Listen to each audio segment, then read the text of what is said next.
So this is probably the most nervous I've ever been speaking in front of a crowd, because gamers are very honest, and they're also very smart, incredibly smart. I've noticed that sitting in these panels and just walking around talking about this, these people are really smart. I mean, that's not always the public perception that gamers get, and I do include myself as a casual gamer.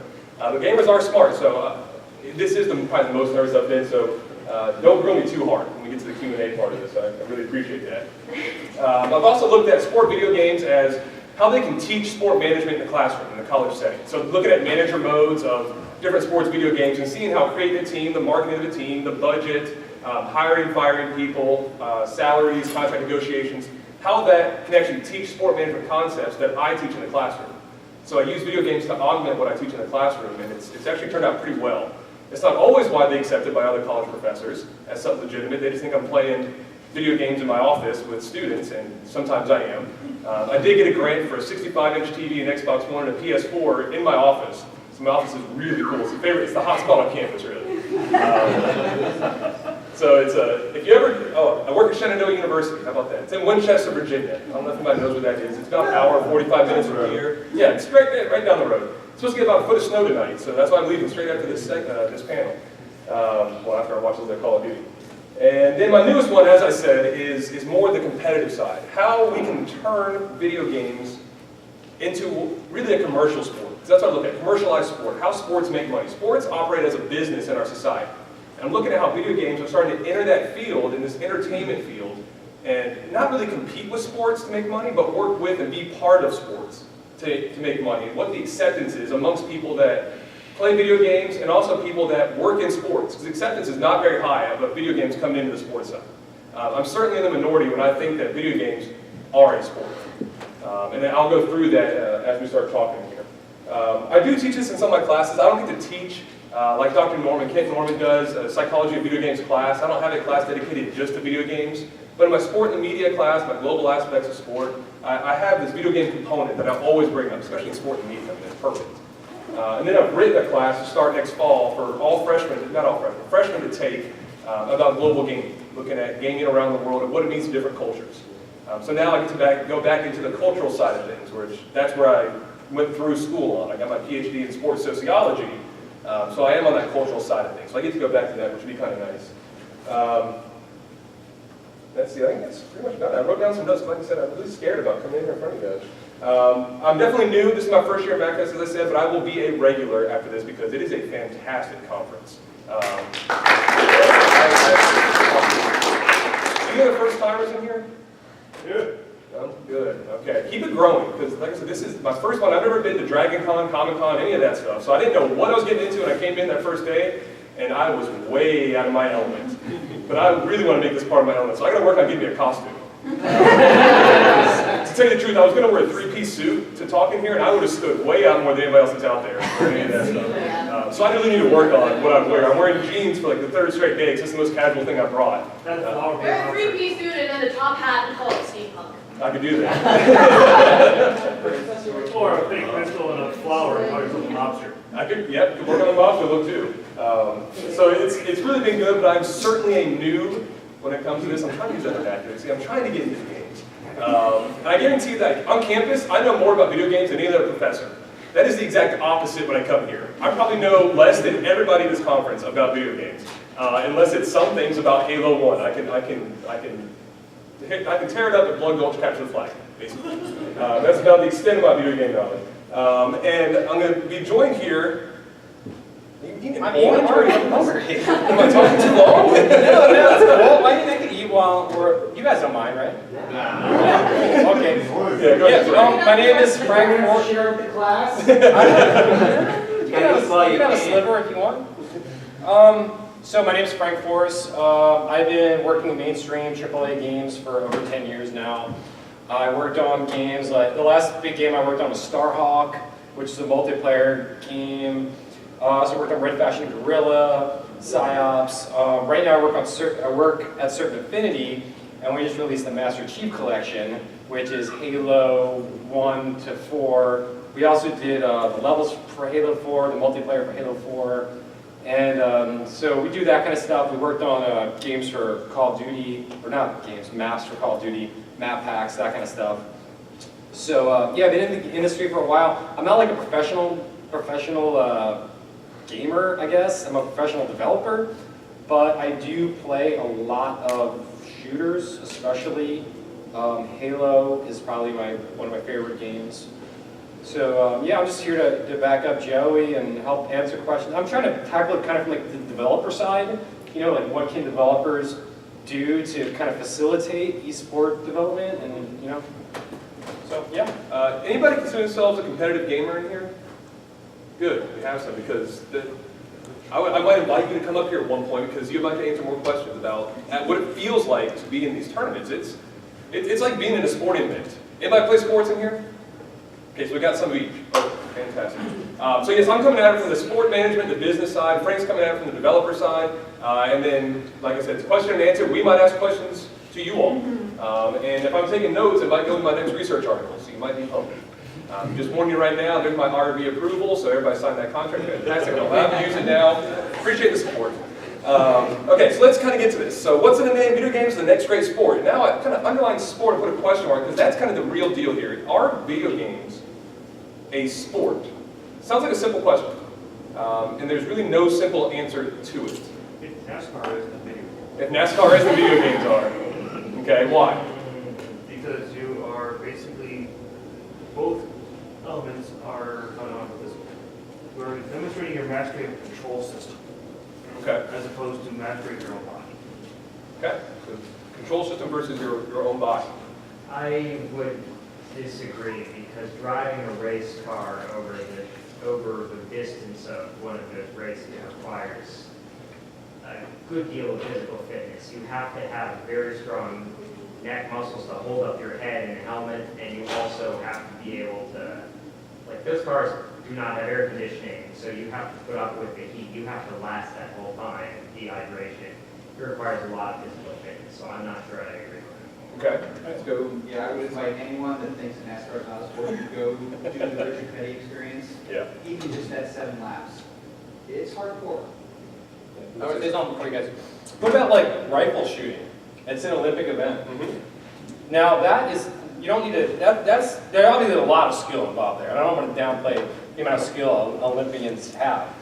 But there's a lot less physical involvement in that than even with NASCAR. It's just aiming a gun and pulling the trigger. So, I don't know, think about that too. Especially the biathlon, you're dealing with like The biathlon, you get the cross-country skiing in there with it. Yeah. exaggerating the I think the main thing is that sports is just fun, or anything that you can say you're doing physically. If it has a physicality, you consider sport, because even rifle shooting, that's like, you almost have it if you're doing like the light gun thing in the arcade or something, but still, there's still that next step of just rifle gun. All right, something else to add. He's almost done. So, there's one piece left. So, like, isn't there not physicality to pushing your thumbs in That's the the thing there is, I disagree with what I just said, but I think that's what the Perception. Well, that's what the perception perception is. Because I was talking to some people last night, and they use this term I'm not really familiar with, because I'm not too up on things. But they were talking about like actions per minute in terms of like the StarCraft tournament. So when you think of that, that's a lot of not just keeping your head, but also physical interaction with the mouse and hotkeys and stuff like that. You have to be really dexterous with your hands. You have to do 200 actions per minute to even step up to some of those guys. That's like the highest. That's like Exactly. the Yeah. Not 300. Get close to the high level. Yeah. highest.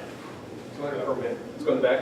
Well, I'm not sure if physicality has too much to do with an actual sport. I mean, look at ESPN. They've shown professional poker tournaments. I mean, is that a sport? Is it competitive? You know, people aren't. They also have a spelling bee. Yeah. Which is healthy. People do faint during the spelling bee, though. They do faint. It's competitive. STARCRAMT.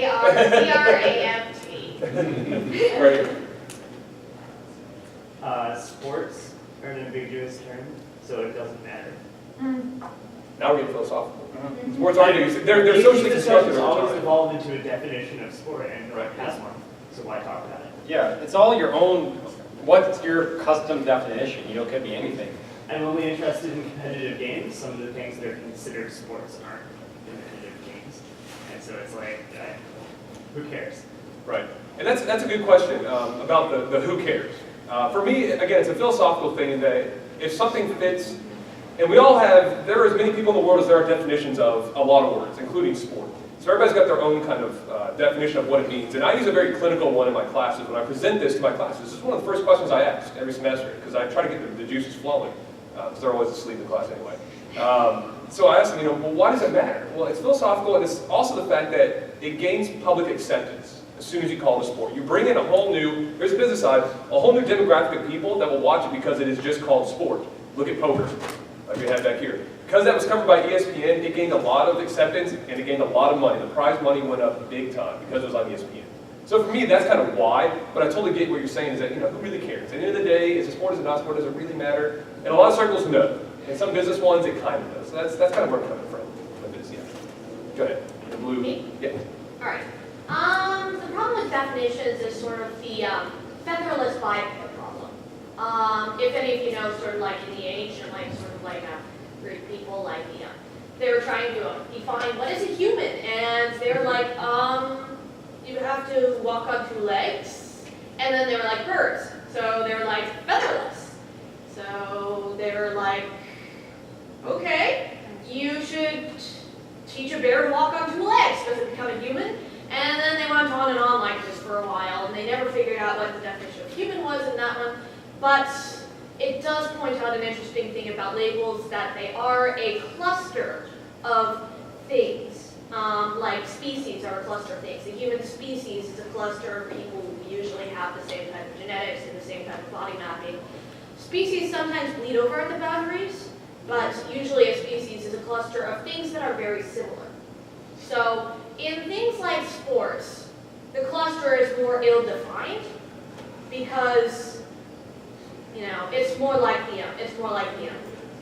there are some places where where there's a species and there's a little bit of and it goes around the globe, and basically over here you've got a population that is a species, and then this one is also a subbreed of the same species that can interbreed there, and then you got another subspecies, and then you keep going around that. But then when you go all the way around the globe, they can't interbreed with each other anymore. This is called a ring species. There are actually several of these. Most of them are birds.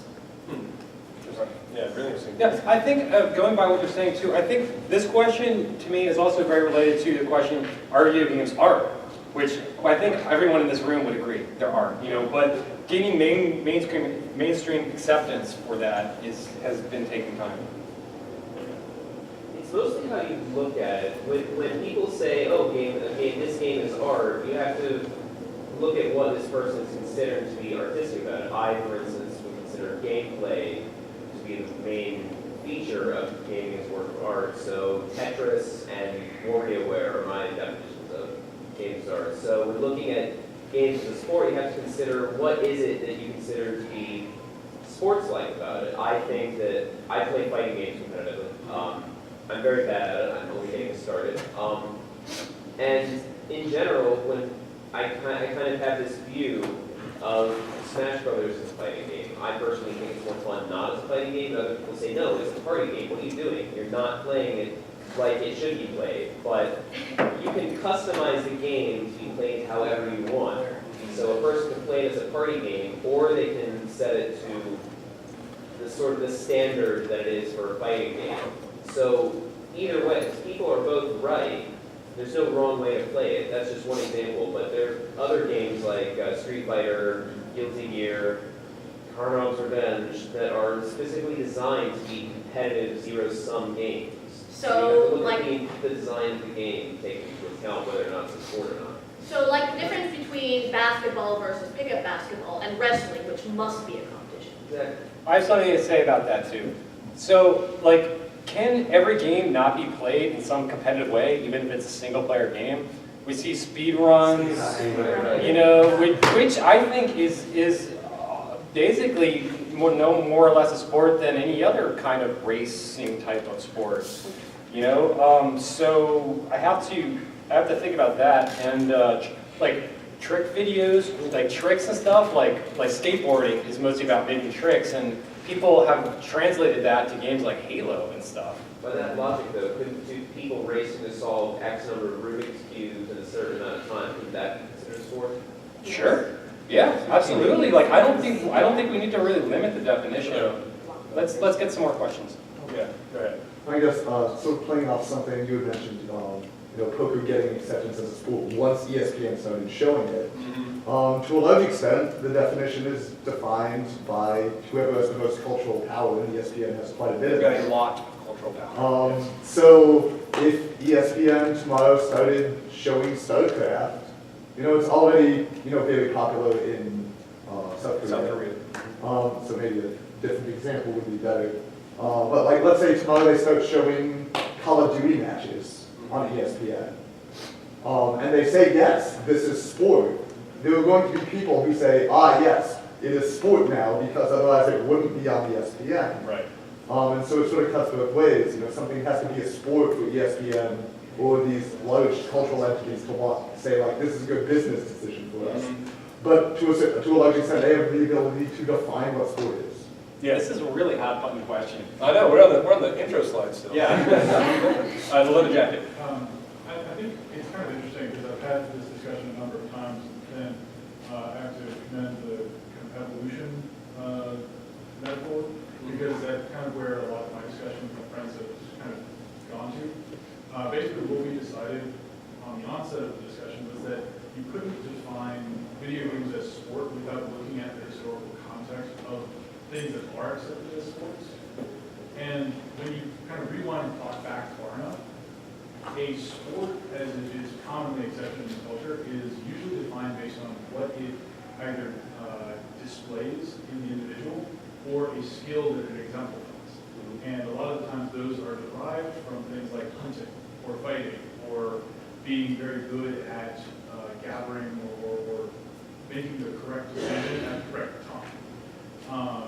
The kind of pushback that we have culturally for video games is it's very difficult for non-gamer communities to understand the benefits and the kind of skills that the video games exemplify as it relates to everyday life. And so it's kind of going to be an educational thing to get it, to explain, hey, the action per minute, the APM, this is how this translates into everyday society, or this is why that's difficult. Whereas if we look at football and you're like, oh man, he just took a hit from a 350-pound dude and stood back up. That's something that people can kind of, even if that hasn't happened to them, they can conceptualize it. They can't conceptualize what it takes to be very good at some of these higher detail, higher difficulty games. Right, yeah. Yeah, and I think that's like the perfect thing for him to say for mine. I think it's also not even destigmatizing or educating about the benefits, but just that so many competitive sports are hard to understand if you've never seen it before. I grew up,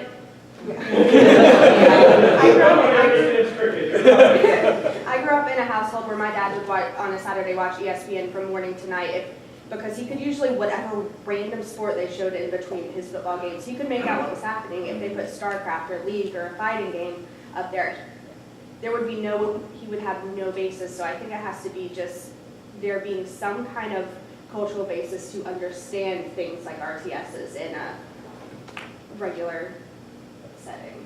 Okay, let's go ahead. So, but I think also, to go back to what we were speaking is that it also depends on the physicality. Like, it's not just that people that don't play can't understand what's happening. They physically see someone sitting, literally sitting, and then maybe meow, meow, meow, meow, really good pointer finger, but that's about it, and it makes it difficult for them to get past that because that's all they've seen. But also, it also sounds like the underline, the italics and the bold is on the wrong thing for right now. It sounds like we're all in agreement that sport is cultural, sport starts at a lower level and then grows its way in importance as understanding is gained, and it should be under the word great. Is it the next great sport? Otherwise it could be Rubik's Cubes. Otherwise it could be Curling. curling. Yes. Curling is legit. Okay. So the word great that maybe is something to talk about. over 142 One thing I've noticed nobody has really mentioned yet is that not only are sports defined by what they do and how big they are, but also if you can make a career out of them. Can you make money by playing this game? We're hitting all the points, we're gonna talk about this. Yeah. We don't need to go do it. I know, what do we need to do? We don't need this. You know, that's- In response to that, initially, I wanted to go into competitive softball, but I wasn't able to make money off of it, so I didn't. In addition to that, I came from the sports realm as well, and I did like paintballing and softball, and then I did cheerleading, and everyone was like, cheerleading's not a sport, but there was still some risk in it, and so we were like, we want to be respected still because there's a risk in this. And I think that video games are even farther removed from that physical risk of like getting hurt or like dying or something. That those who are in the physical realm of something that's much more physically aggressive, that's why they don't see it as a sport. It's because you're not like putting something at like a physical risk for this. Something like carpal.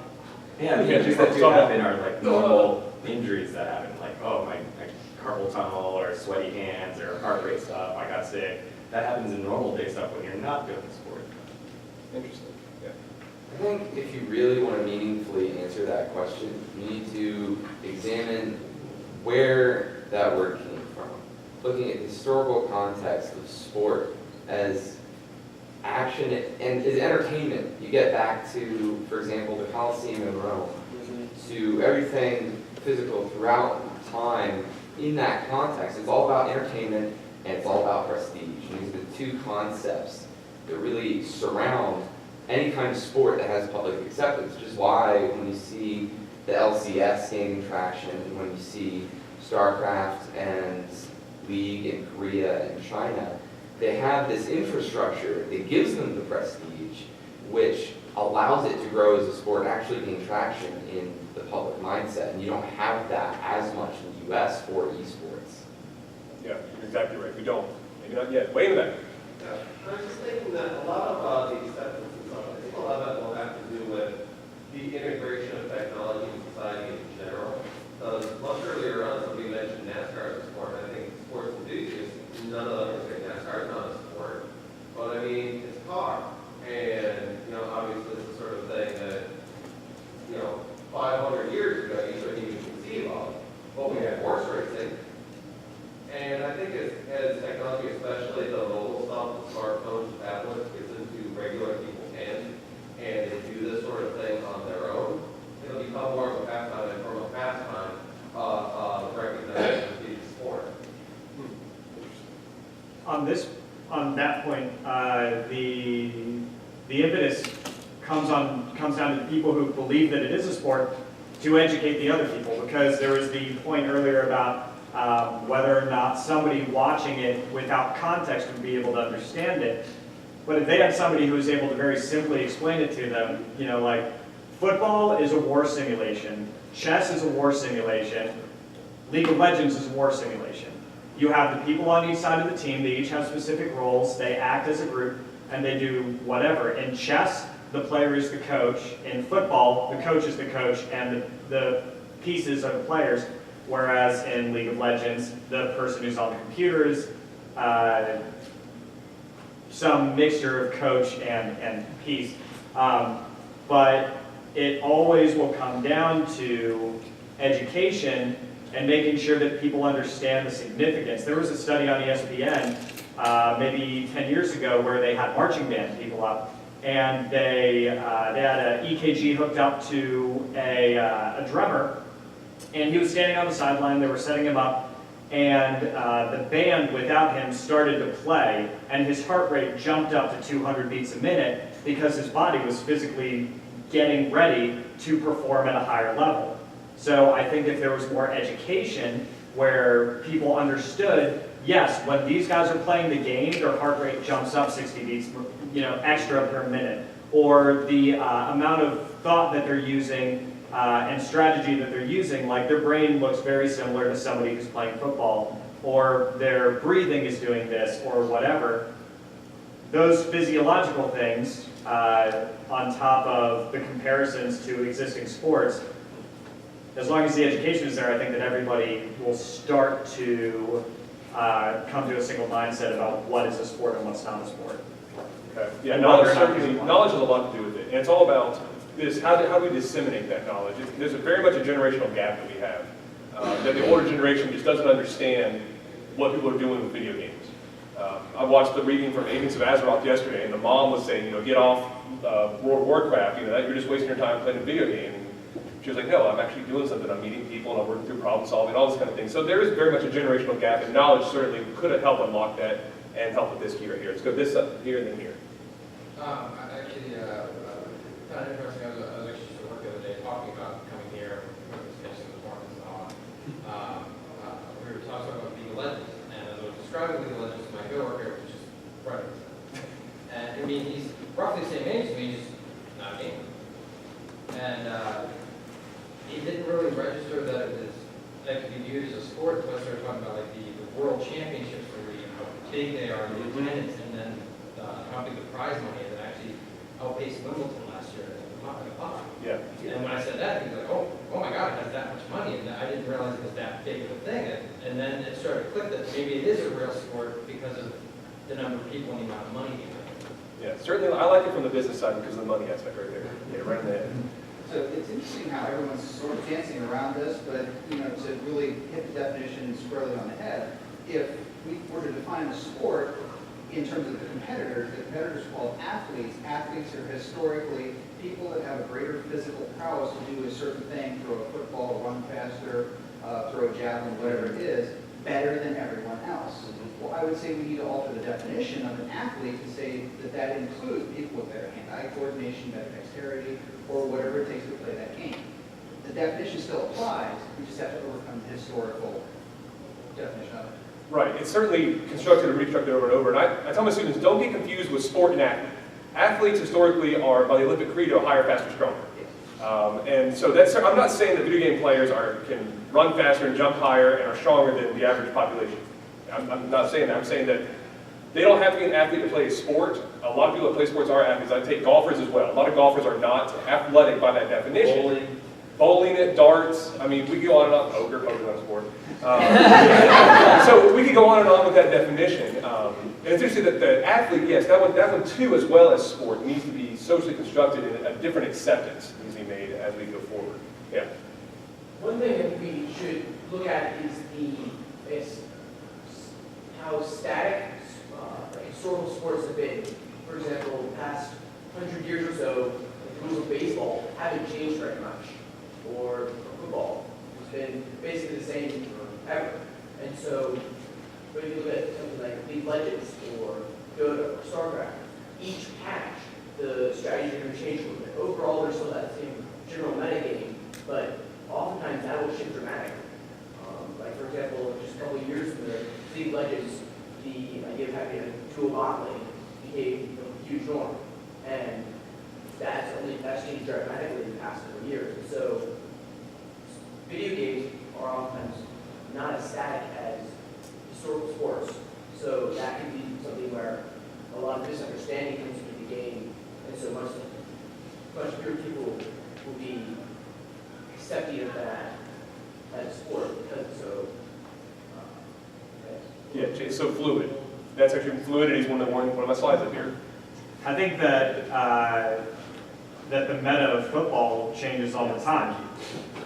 If you have different players playing the game and different coaches playing the game, then the meta is changing. If you have different strategies, then the meta is changing. If you're playing football and you use the exact same 6 plays, and those are the only 6 plays that your team is going to run, you're going to get creamed. And if you look at 100 years of football, or however long of football, every season, the types of plays that they're running are going to change. And the positioning of the players on the field are going to change. And the individual speeds and strengths of all the different players are going to change in a way that's not at all dissimilar, I think, from a League of Legends patch. And the rules change as well. Like, yeah, the rules do two-point change. conversions, safeties, all this stuff. Like since they've started and were invented, baseball, football, there's been massive changes to how they work. There has, but let's not get confused that NFL has a huge following. When it makes its changes, people want to know what changed. And it's easier for them to change it. With video games, consistent at the beginning is the key. And then once you get that fan base, then maybe it's easier to make the changes. I'm trying to kind of hypothesize while I'm listening to you. It's a great point to make. About, yes, all games really do change. The meta does change. Yeah, like League of Legends actually has casts that look like ESPN. People have walked into my office while I have this up on the TV on the wall, and they say, "Oh, I didn't know that you watch sports. What is this?" And I say, "Oh, it's League of Legends." And what's that? They have patch notes that go up, and they essentially have a 30-minute sports, like sportcasting style breakdown in a broadcast form of all of this stuff. They talk to the people who are making the changes. They talk to the players and all that stuff. So that knowledge is getting disseminated to the people who are interested in the same way as you said with football, when something changes, people want to know. The community does want to know, and the Riot in particular, I don't follow a lot of these sports, but Riot in particular does disseminate that knowledge to the community and to the players so that they understand what the changes are. I think the critical difference between those two things is that if you look at a rules change for a physical sport, it is usually like a thing. And if you don't know that that's the new rule, then it basically doesn't exist because you're not enforcing it. In the physical realm, we are the ones who have to enforce the rules of the game. If you're reading a League of Legends patch notes, it's tons of tiny little things. If you were going to try to enforce that, if the game didn't have any rules and you had to enforce them all, it wouldn't look like that. It wouldn't look like tiny patch notes. Tweak this, increase the range on this, and so that's why because the rules are internally enforced, they can be way more specific and also way more obscure. Think of character patch notes as playing against somebody who's been working out a little bit harder. Like if you're playing against a team, if you know that you're going to be going up against a guy in football, and you know that that guy has been running faster this year, then you have to adapt to that. I think that the changes as far as character level is very similar. Patch notes, as far as character level, is very similar to the subtle small changes and rebalancings that are happening from team to team. Whereas it's the larger issues where you have, okay, how does Dragon work? How does Baron work? The little crab thing that just popped up. What does he do? Those are the changes that would be like the big picture, like this is changing football. But the individual character things, I would argue that those might be closer to just you're playing against a team that has a faster running back. You're playing against a team that has a guy on there that's 450 pounds, and you have to figure out how to deal with that change because the last game that you played, that guy wasn't as big, or that person in that role wasn't as big. Well, maybe a better analogy would be a rule change in, say, Formula One. The formula in Formula One refers to the set of rules that says how you have to build the car. And that changes almost every season. They say, all right, the engine has to be this way now, or the car has to be narrower or heavier or something like that. And those are things that all the teams have to do. They have to say, all right, we need to build a new car for this year, and we need to incorporate those rules. So that's sort of and they're enforced because they have the people who inspect the cars and make sure that they're conforming to the regulations. And additionally, in League of Legends, you can go the way of Gragas or Gangplank and never be used again. You guys turned into a really bad character. The enforcement of physical rules, actually, it's similar. It reminds me of very early Street Fighter 2. People who found out the handcuffs glitch, or statue glitch, whichever you want to call it, with Guile, where if you do an input in a certain way, when you throw an opponent, they can't move for the rest of the match. So everybody would just rush to pick Guile, glitch out the game, and it got to the point where people either had to enforce that physically, but saying you can't do that, if you do that you're disqualified, and eventually, well I say not eventually, because it's actually quite quick, the reason why we have so many versions of Street Fighter 2, like Turbo, Championship Edition, new, I don't remember what the 4 newcomers patch was, but the reason why there's so many is because that was patching, essentially. Releasing a whole new game in arcades was patching. And it was released on the same software and all, but it was essentially a patch. It was just much bigger in its scope. because they had to add more meaningful content to draw people in versus, say, the old Street Fighter versions. Okay. Yeah. Well, then one of the other important aspects of sports is spectation. Even let's say, for example, ESPN wanted to show a video game tournament, they have to get the permission of the video game developers and companies because you're showing somebody else's intellectual property. Correct. So, I mean, that would seem like a major hindrance to have video games classified as the next great sport. That's exactly right, and that was actually a slide that we had in here, and I took out, and I put back in, and I took out again. But yes, exactly, the intellectual property, yes, you have to get permission of those actual developers. You can't just say, all right, we're going to put Street Fighter on TV and we're all going to watch it on ESPN. You can't do that. You have to get permission to do these things. And I imagine ESPN would be able to kind of dig enough check that whatever developer would say, yeah, go ahead, do whatever you want to with this. Analysis, do you think we get enough ratings to justify the cost of letting paying the developers to let them show this in the first place? Right. And then to pay the athletes, contestants, whatever you want to call them. Not just their permission, but also their help. I don't know if you guys have followed EVE Online at all with their tournament stuff. To make it an actual usable broadcast, they had to write tons of additional software to allow a view of it with everybody up on the screen with their stats. Right. And this past year they did an awesome thing where they built a tank view with a 3D thing to actually come out and look at it after it analyzed where everyone was. I was going to say, like, you don't always need permission. Like, if we look at Games Done Quick, the charity event that just happened, which was speed runs of other games, they didn't get permission in any of those places. Yeah. They generated over $1 million for charity. That's a pretty big... $1.5 million this year. $1.5 million, and they do it twice a year as well. So that's like about $3 million a year. No permission, no nothing. And if you consider speed runs be lumped into that category. Okay. One thing I wanted to add, ESPN actually has shown some esports tournaments in the past year. They had the League of Legends World Championships on ESPN2, and they had Dota's World Championships on ESPN3. So clearly a lot of developers want to get their content out there. It's just about competing with, ESPN's flagship programs, not being in a Korean time zone on an American broadcast to actually get people to start tuning in. But it was kind of the first big step. Yeah, I think as a developer, like, we would love people to play our games as a sport. Like, that doesn't really hurt us and only helps us in so many ways to get more exposure for our game. And like someone was saying about the that other EVE Online thing, like, developers need to, from the get-go, be more thinking, like, if not only are people going to play this game from home on their couch, but let's think about how it might work if they're playing in an esport context. Is there a spectator cam? Is there, like, how is that going to work? Yeah. So going back to speedrunning really quick, because I watch it, I've seen it, I'm not 100% sure though. With a lot of the other sports, esports that we're talking about, and even in sports, there's always a congregation of competition.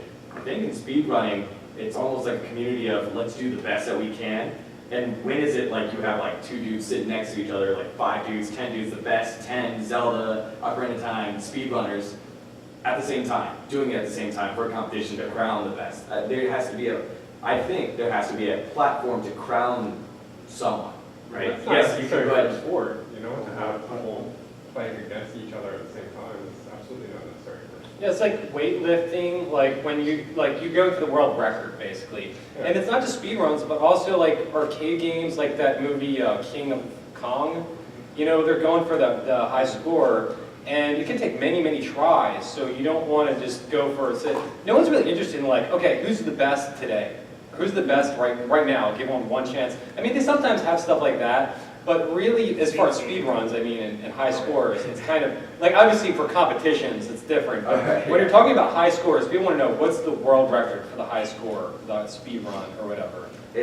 But so, does that difference for speedrunning change it at all? Because you think about it, you think about all different sports, and all different esports. This team that won probably wasn't the best team that year, but they got on a streak, and then they won when it was important. What have you done for me lately? That kind of thing. Does that build into everything, right? Yeah, I mean, and I immediately, when you say that, go to the New York Giants, who get hot in football at the right time. And they've won 2 world championships just because they were hot. They were not the best team in the league that year by any means, and I think every announcer, they would probably say the same thing, but they got hot at the right time. So it is accepted, but it is criticized a lot when it does happen. Like, they weren't the best team, they just got lucky. if you just think about it, the best team is usually not going to win.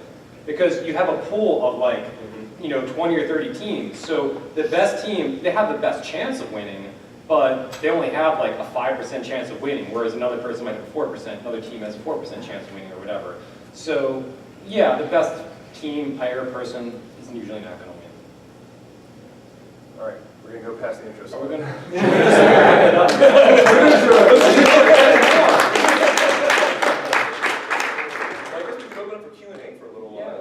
You guys think about something? Oh, yeah. Okay, so the next one I want to go to is, of course, as a college professor, I like to give these. I'm going to quiz your popular esports knowledge. Okay? So I don't want you to shout out the answer. I want to give everybody a chance to think about it for a second or two, and then we'll see if we can get these answers, okay? So the first question, who won the 2014 League of Legends Championship? Talking about the team. What team won the 2014 League of Legends Championship? Okay, this is not the one in 2013, they sold at the Staples Center. This is one that had 40,000 people in attendance in South Korea. What was the prize for that? I believe, was it 5 million? No, it was 1 million. 1 million again? A million, cool million. Yeah, just a million. Okay, anybody know the answer to this? Samsung White? It was Samsung Galaxy White. So how many people knew that out of the crowd? Only a couple, 5. And this is MAGFest. This is where you know stuff about video games. The average person, like we were saying, they just don't have the knowledge, right? And this is big time esports. Does anybody know who won the Super Bowl last year? I don't even know who. Which but you go to a sports conference. Yeah, you go to a sports conference, I bet 99% of the population knows this. If you went to a League of Legends conference, I bet that 99% of those people would. Touche. Sure. Touche. All right. Another one. What game was played at X Games Austin 2014? There's a couple of questions within this one. Who knew that there were video games at the X Games? I live in Austin, and okay. Who knows what the X Games are? Okay, good. We got that. Okay, we'll start there. So we got the X Games, extreme sports. All right, started in '95 with skateboarding and which is a good thing they didn't go for TV. Yeah, I don't know. It's on Spike TV now. It's never on ESPN. It's on ESPN. It's mainstream sports. It's going on right now. That might be a question later. So, what game was played at X Games Austin 2014? Anybody think they know the answer? Tony Hawk Pro Skater.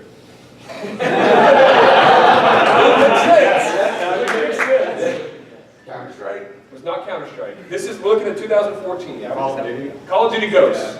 Call of Duty Ghosts. And this was an actual medal event. Oh, wow. This was a medal event.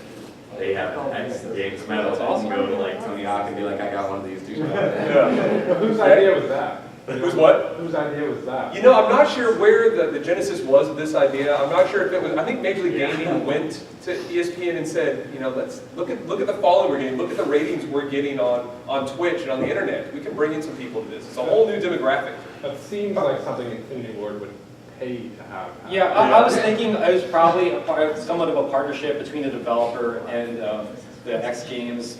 It just seems like kind of a commercial thing. I don't know. Yeah, okay, so who won the gold medal that year? If we didn't know the answer to the first one, we might not get this one. Yeah. Was it complexity? It wasn't complexity. I guess. Optic Gaming. Optic Gaming won that year. They won the first ever gold medal in the X Games for a video game. It's awesome. Yeah, it is awesome. All right, here's another one. If you walked in and were here a little early, you saw something on the screen. That was a live shot of the gold medal match about the game that's going on as we speak. It might be over by now, I'm not sure. That was the gold medal match for the X Games Aspen, which is the Winter X Games, happening right now this year. What game is being played there? Counter-Strike. That one is Counter-Strike. Counter-Strike Global Offensive. Yeah. CSGO. So that one is being played right now, and I don't know who won. Ninjas in Pajamas is my favorite team name, so I hope they won. They were in the championship. So that one is going on right now. And they've already got a plan for the video games. I don't know which one. I'm assuming Advanced Warfare will be this summer. Will be in Austin. I actually just wrote a grant to pay for travel to go over there and interview people while it's in Austin. I'm going to look you up.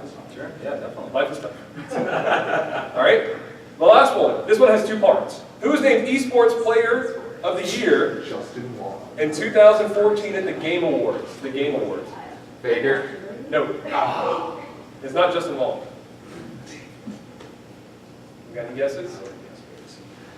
How do we not know any of these What's that? And this is, and like I said, this is a video game crowd. This is just overall. Is it the StarCraft 2 player? Mango. Nope. Good guess. Our hero. Yeah. Don't do this. Everybody's heard of Matt Hogg? What's his username? Everybody's heard of him? Dave Shaw. Ever heard of him now? Yeah.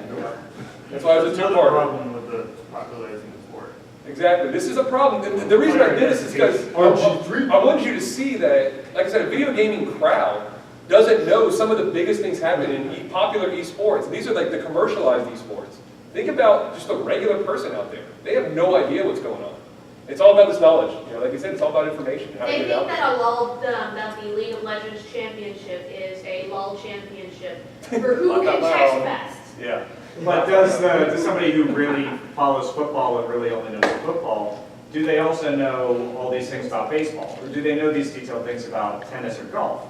Or hockey? Some don't. Or anything? Right. There are some, and I'm sure that there are some guys who are all about every esport and they follow all of it. Sure. But I think a lot It of doesn't people... exactly correlate. Yeah, some people follow Dota, some people follow League. So. Right. Right, but I would argue that there are more sport enthusiasts that would know more that crossover than there are just video game enthusiasts that know the crossover as well. I would argue, I don't know for sure, I don't know what the research would say, if there is research on it. Depends what type of games you play. I've been spending the last week playing the new Donkey Kong Country games. You don't see any competitions with them. So. Right, but these are the ones making the most money. It's kind of like football. Football is like Dota 2. Dota 2 makes by far the most money in prize money. NFL makes the most in prize money for their players. That's my point. If I'm not playing those types of games, then I'm not likely to know this stuff. Right. Right. Yeah. I don't, like, when you said, like, look, like, at Dota 2, how much money they make, I don't think you can, like, judge how popular a game is by how much money they have in prize money. Because Dota 2, they have millions and millions of dollars going to the international, but League of Legends is still widely more popular. Is it? I don't know the numbers. It is? Like, Okay. if you go on Twitch right now, I bet League of Legends is over Dota 2. Yeah, LCS is playing right now. Dota 2 has more backing from Steam, so they have more in their bankroll, but League of Legends has more community support. Okay. So kind of popular vote. Just right. League of Legends also pays a salary to the players on every team in their major leagues, whereas Dota pumps most of their money into the one major tournament, the international, and then a lot of smaller events. Riot Games has said the biggest thing they want going forward is they want this to be a sustainable job for their players as long as they're in the league. And they think that that's a healthier atmosphere than just having one $5 or $10 million tournament a year. Yeah, healthier atmosphere and a better business model, in my opinion, because it keeps it more sustainable. Yes. I'm curious how these people actually make money because I went to a talk with like Day 9 and an executive from Twitch, and I got to talk to them afterwards, and they were like, yeah, everyone except for Dota with Valve is losing money on esports. Yes, the vast majority are definitely losing money. And the money comes through the sponsorships, some registrations, but mostly sponsorships as well as the media rights. And with ESPN just buying Twitch, that's huge. So that's going to pump in more media rights for them. Okay. Doesn't Dota, do they get their money from crowdsourcing, a lot of it, like a huge percentage of it? I don't know. Yeah, it's a compendium. You can buy something in game and it would give a percentage of that to Steam, and then the rest of it went to the winnings of the first place. I believe 75 or 80% of the prize pool came from that. Wow. Yeah, because I think it started at 1.5 and then they bumped up all the way to like 5. Yeah. I thought it was higher. I thought it was like 8. So as we can see through this conversation, it's a lot of disconnection going on with amongst these different sports, and these different games, when I call them sports. That's the same thing that happened when Major League Baseball, National Football League, National Basketball Association, when these all started, they were very separate entities. They started saying, how can we grow together? How can we make a sporting culture that we can all grow? Yes, we're competing, but we're working together at the same time. And so you've got these collective bargaining agreements that they're working off each other. Even though they're separate leagues, they still do communicate and work with each other to determine how best to get their media deals and to get the most money they can. Yeah? Do you need stability for that? 'Cause what I was thinking is, the problem with games now is that they die off. So like StarCraft Brood War was huge. They had stability, South Korea was big, and then StarCraft 2 happened, and then Blizzard stopped supporting Brood War, and then it fell off. And so a lot of, I think, companies don't want to go and give money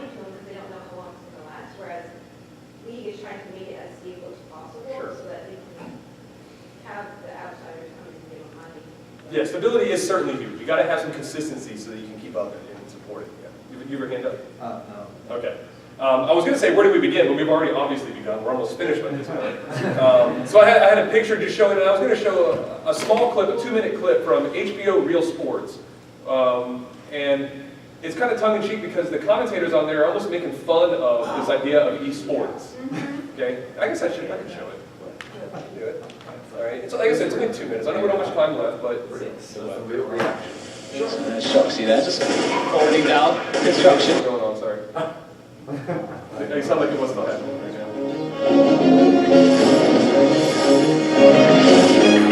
They're the two best teams in the world, going head-to-head for $1 million cash. League of Legends World Championship Final. If these guys aren't exactly the kinds of athletes you'd pay good money to see, well, you probably wouldn't have been able to get a ticket anyway. There isn't an empty seat in the house. And STP wipes up for the ace, the quadra, the triple. And as the Korean team begins to pull into the lead, more than 20 million people are watching online. It's an astounding number, and for Dustin Beck, and nerds everywhere, it's an affirmation that what they're doing isn't just a game anymore. These guys have taken journeys in their life to become pro athletes for something that's not really a traditionally accepted career path. Yet these guys are doing it and they're living it. And so to get that kind of validation, confirmation that this is the real deal has been exciting for our fans. Okay, I was astounded, Soledad. I was astounded by that story. I had zero knowledge of the fact that this exists. You didn't know there were cyber athletes? My hand to God, I didn't know there were cyber. But my issue is, it's still not a sport. Well, it's a game. You follow me what I'm saying here, Bert? I do. Do you have any statistics on how many of those people also go to Star Trek conventions? I would guess there's actually a fair amount of overlap, actually. That's it. You're too young for There's strategy involved. You have to physically be able to do it. They're competing. Listen, is it a sport or not? I believe it's a sport. They get sports visas to enter the country. That's not a sport. That's not a sport. That's not a sport. It's not a real We're talking about the 20 million people who are watching the damn thing. And the money They that gotta they're be making. crazier than the ones Big money to watch it. It's $1 million pot at the end of that game. I get it. All right, so... Almost making fun of them. What about you? It's terrible. It hurts me to watch that. And these are people that I watch for other things when I talk about my sport classes. I was also like, you guys gotta be kidding me. That's awful. My father is a sports journalist, and he recently got sort of a bulletin sent out to the company that said, it was just like titled esports. And it was like, did you know that people play video games on the internet and other people watch them? Step one. Education. And I don't even think it was talking about League of Legends. I don't think it ever mentioned the name of the game. It mentioned it had a link to like basically a fantasy page. So you have to pick like, oh, who's your jungler? And that's the only reason I could figure out what game it was. Is because I recognize the places. But I don't think they ever even said League of Legends. They're just like, esports? I guess this is the esport. And that's apparently what traditional sports media seems to think. Sure. We've got about 2 minutes left. I only have one more slide and then we'll get to some questions. Okay, just because I wanted to bring this one up, just make sure everybody's aware of these developments with video games as sports. Okay, again, depends on your personal definition. We've established that for the first 45 minutes of here. The League of Legends Championship 2013 sold out the Staples Center. Anybody know the Staples Center, what the Staples Center is? Who plays there? Lakers and Clippers. Okay, basketball venue, completely sold out in no time. Couldn't get a seat. It's an X Games medal event now. Okay, Robert Morris University in Illinois is offering scholarships to play League of Legends. It is a varsity sport League of Legends team. Okay, this is the first time we've ever seen this at the college level.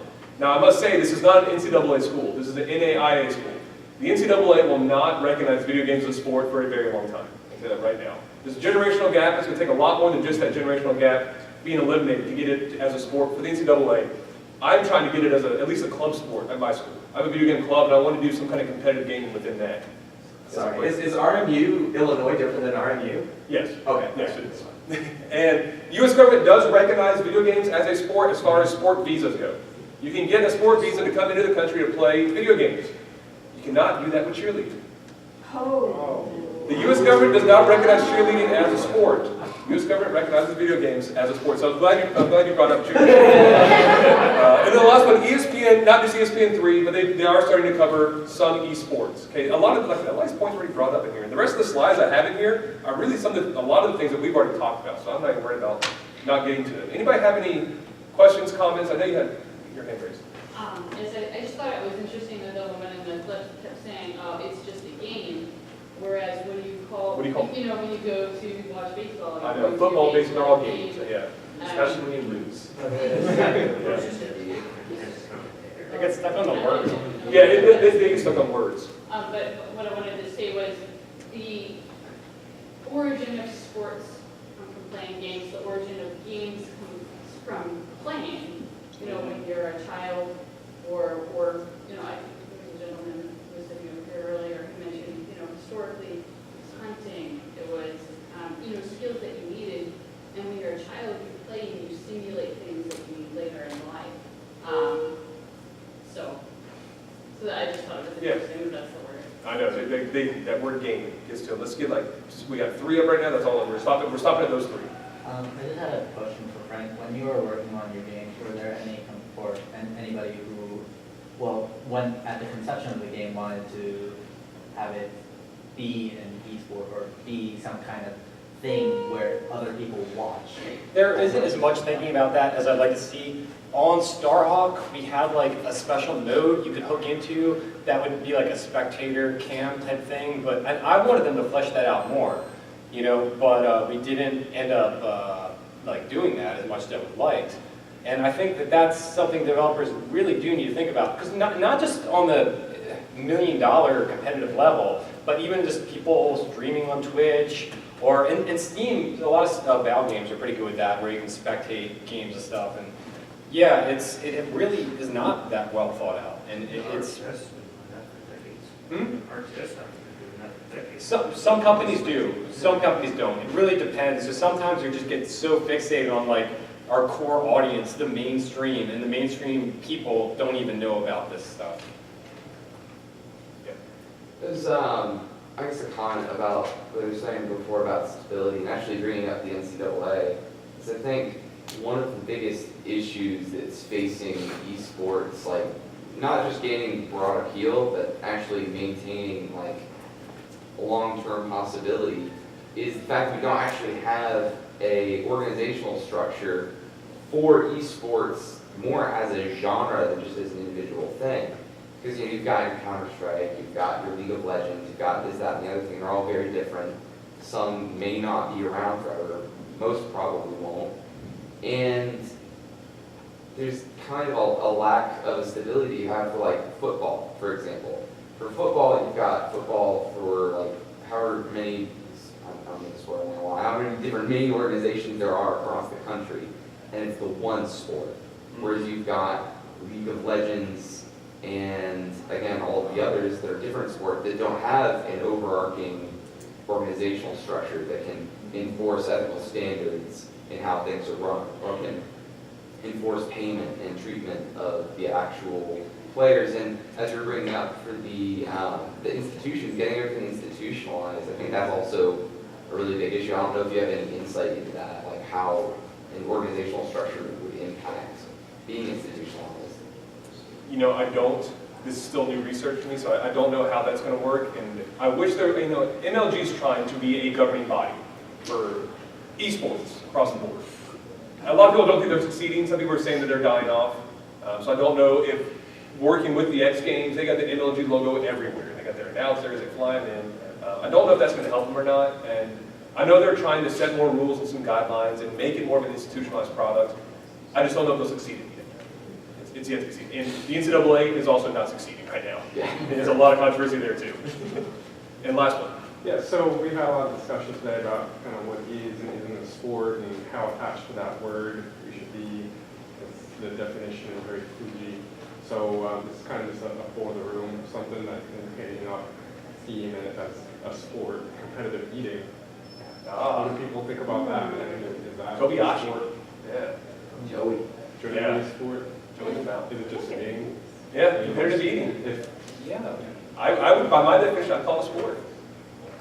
You could say anything that requires preparation and skill. Yeah. Physical, mental skill, a competition, institutionalized by a governing body, which competitive eating does have a governing body, and something that's removed from normal time and space. Those are the 5 components I tell all my students. That's what. Wait, what was the last one? Removed from normal time and space. So they're on a stage. They're not just in the middle of nowhere. That's They're the at a first certain words. time. Just life in general. Yeah. Define growth as an influence. Does this mean that we could eventually have competitive yoga? Competitive yoga?